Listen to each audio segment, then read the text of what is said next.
the other hand, one has to be, very blunt about it. Arabs and Muslims in America, some, not all, have experienced, as in Europe, the fallout from this war. Okay, the fallout. The reality of it is that unless things get much, much worse, many of the Arabs and Muslims I know in the United States, although they realize and are worried about this negative fallout, would say that many have been surprised at how many of their non-Muslim neighbors reached out to them in the workplace, in the neighborhoods, etc. And many would still prefer to be in America with the rights and promises that they have. Regrettably, though, some of those rights are being compromised by things like the Secret Evidence Act and other legislation that people are talking about. And this I think, is a matter of concern. But you're speaking about the rights being confiscated, but don't you think that's also affecting the non-Muslim Americans? And in fact, it's depriving the American people of the freedom and liberty and the human rights upon which the whole U.S. Constitution is based.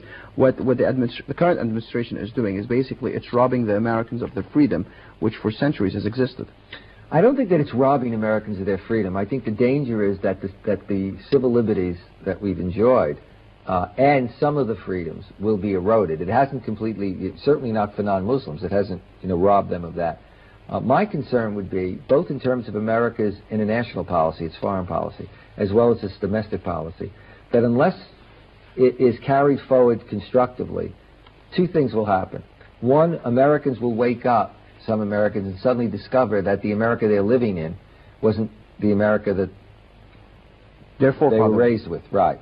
That in the name of security, all kinds of measures were implemented and accepted, many of which were really not necessary and eroded their power. At the same time, the risk is that over that period of time, and we're seeing it happen, that anti-Americanism will increase enormously, and it has, and that hatred of America, which I distinguish from anti-Americanism, hatred of America are extremists who basically then want to, bomb and kill, in America and Europe, that also will grow. And I think that's why we need to be vigilant and we need to be critical. I mean, I'm somebody who's an American citizen who often has been critical of our Middle East policy. I'm upset with this administration's policy, but at the end of the day, I'm proud to be an American. I'm glad my family emigrated from Italy to America. And I enjoy the freedom to say what I'm saying here in America, and I don't worry about somebody knocking on my door and taking me away in the middle of the night. But I think that this is a critical time, both in terms of international politics and in terms of American domestic politics. They have to reclaim their self-confidence. What did you mean by that statement? I think that all... Do you think Muslims don't have self-confidence? Absolutely, for many. I mean, the fact is that, Islam, when it was at its strongest, and this is true of any people, when you're in the driver's seat, when you feel strong and secure, you can be open, you can be pluralistic, you don't have a lot of conspiracy theories, etc. When you go through a protracted period of feeling powerless, European colonialism, even during the Cold War, feeling sort of torn and bounced between, the two options that you have to choose sides, the Soviet Union or the West. Or, we were just talking earlier, when today you feel that there is this superpower, and that this superpower, for a variety of reasons, depending on the country, has an enormous amount of influence, you naturally have that sense, you see. But I think that the danger is that one forgets that one has to empower oneself.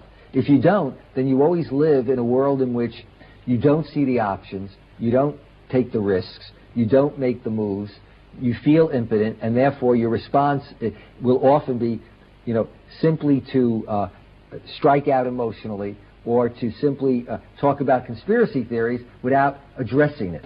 If, for example, you talk about major conspiracy theories, I mean, if you think about it, if you really feel that there's a conspiracy between the UN and the United States, then where are you? I mean, if you're living in a country, it's like, my God, if you believe in that conspiracy, it's almost, from my point of view, it's like life isn't worth living.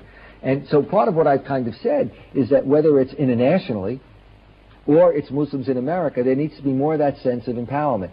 So with regard to your earlier question, what I'm saying is that, people within societies have to push more for their rights within their societies. Governments within the societies have to not only give people rights, but they have to speak within the international community. There were a number of years ago during, I think it was in reaction to Shatila and Sabra.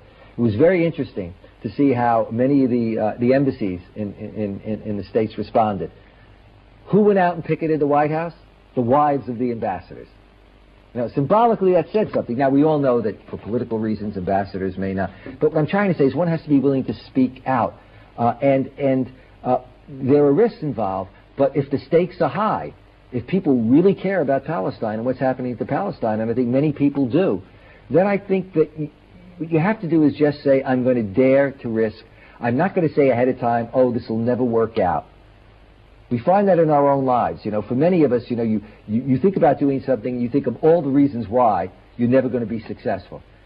And then you won't do it. And then there are occasions when you just go and do it and you say, gee, it actually worked out, you know? Things can work out. And it seems to me you have an awful lot, you have a critical mass of Arab and Muslim rulers who could speak as a voice on certain issues that they share in common and speak strongly and publicly. I think it would play well at home, and I think it would be useful abroad. You saw the demonstrations a month or two ago. Now, what did you see? I mean, you saw major demonstrations in Bahrain and Morocco. At the same time, you saw them in Europe. So what I'm saying is there was a resonance there. And I think that at times, if that doesn't occur, then you won't see the response in Europe. It sends a message. And this is why, let's say, an American administration will be very nervous while it's pressing this war if there are both demonstrations here as well as in Europe. Because you can always try to dismiss a bit the demonstrations here by saying, well, they're the people involved. But when it's the Europeans also, you know, criticizing the American administration, along with Arabs and Muslims, it makes this really into, very clearly, broad issues of human rights. Professor, do you feel the efforts for dialogue amongst civilizations or different religions is helping to bridge the gap that exists between the West and Islam or Islamic countries and maybe Arab countries as well?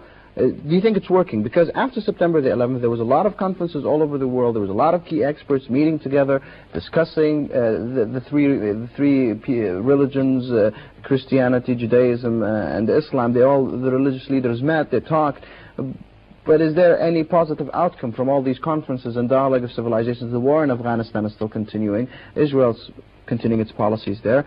The American Muslims still face question marks from the U.S. administration. So, well, I think that, you know, you're raising the same questions that, you know, I mean, I've raised those throughout my life. You know, does it pay to engage in civilizational dialogue? Does it pay to, if you're asked to brief ambassadors that are coming out to the region, you know, do you have any impact? I would argue long term you do. You know, just as reforming an educational system, you go to reform an educational system, if you're short term, you look and say, we're going to change the curriculum. You're not going to see the results in the first year with some reforms. It's going to take, you know, a number of years. I think that these dialogues can work, but I think where you raise a good issue is, I'm somebody who really believes that conferences and workshops have to be focused, have a strategy and a goal in mind. Otherwise, all it is a lot of people traveling a lot, coming together, sitting around for 3 days, drafting some resolutions and going home. That kind of situation, I don't believe is useful. Professor, you're an expert, of course, in the dialogue of interfaith dialogue. Now, one of the ways the Muslims in the Arab world decided that the only way to communicate to the West, if the Western media is not giving them a chance, is to, for example, start their own media. Start their own media. Do you think that's a viable idea? Do you think they should start broadcasting, for example, from their countries to America, or they should actually instead start influencing maybe local television channels in America to speak more about Islam and maybe even buy shares? And I think that the media becomes really important. One of the things that in my book I talk about, explaining to Americans, I said, you know, what Americans fail to realize is that they see more than we see. I try to point out to them that it's not as if Muslims in the Arab and Muslim world are simply dependent upon CNN. That in fact they can see Al Jazeera, and with Al Jazeera you're not looking at a Western agenda. And other TV, and they have access to their own newspapers. They can every day, as they put their TV on, see what's actually happening all over the Muslim world. That's why, you know, many identify so much more with the day-to-day realities on the ground in Palestine, for example, because Americans don't see those kinds of pictures. And we pick them up. We have satellite dishes. We use them with our students, and other people now follow the media here. My recommendation would be to increase and to improve the media, and to broadcast, continue the broadcast within the region, but also to make it more accessible. I mean, right now, when I want to tell people they need to see an alternative, I tell them to look at the BBC, look at European newspapers, etc.